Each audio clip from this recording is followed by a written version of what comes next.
How to turn off reposts notifications on TikTok mobile. Hello guys, in today's video I'm gonna show you how to turn off reposts notifications on TikTok mobile. First, then open TikTok and now click profile, and then click the storylines in the top corner, and then click settings and privacy, and now scroll down until you find push notifications,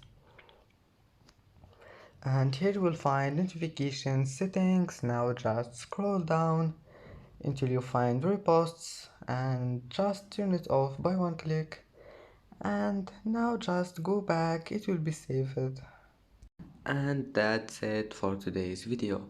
If you like this video, don't forget like and subscribe, and thank you for watching this video until the end, and see you in the next video.